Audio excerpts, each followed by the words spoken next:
শ্রী শ্রী অনুকূলচন্দ্র ঠাকুরের আলোচনা। জয়গুরু। শ্রী শ্রী বর্মার অসুস্থতা ক্রমশ বৃদ্ধিপ্রাপ্ত হল। তার হাঁটা চলা প্রায় বন্ধ হয়ে এলো। তখনকার দিনে আশ্রমবাসীদের মধ্যে কল্পনা জল্পনা হচ্ছিল যে সম্ভবত পুণ্য শ্লোকা শ্রী শ্রী বর্মার সদ্ভা অবস্থায় শ্রী শ্রী ঠাকুরের তিরোধান হয়ে যেতে পারে, কিন্তু তা ভবিতব্য ছিল না। বহু বছর পরে আমি জানতে পারলাম যে একান্ত ঠাকুরগত প্রাণা শ্রী শ্রী বর্মা শ্রী শ্রী ঠাকুরের কাছে কিছু বছর পূর্বে নিবেদন করেছিলেন যে শ্রী শ্রী ঠাকুরের তিরোধানের পরে যেন তার নিজের তিরোধান হয়।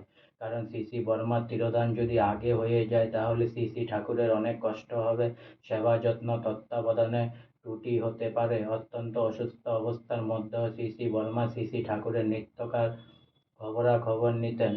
আর্য নারী জীবনের পক্ষে অত্যন্ত বেদনাদায়ক দহনজ্বালা স্বেচ্ছাকৃতভাবে বরণ করা এক অভিনব বিরল দৃষ্টান্ত শ্রী শ্রী বর্মা স্থাপন করেছিলেন। তখনকার দিনে শ্রী শ্রী ঠাকুর মাঝে মাঝে একটু অসুস্থ হলেও মোটামুটি সুস্থ থাকতেন।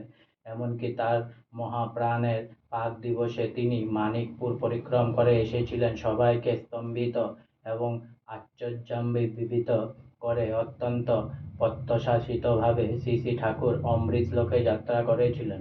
আজকে আমার শ্রী শ্রী অনুকূলচন্দ্র ঠাকুরের আলোচনা এখানেই সমাপ্ত হলো। তাই অনেক অনেক সাবস্ক্রাইব করুন, অনেক অনেক লাইক করুন, অনেক অনেক ভালো থাকুন, অনেক অনেক সুস্থ থাকুন, অনেক অনেক হেল্প করুন, আর সঙ্গে বলুন জয় গুরু।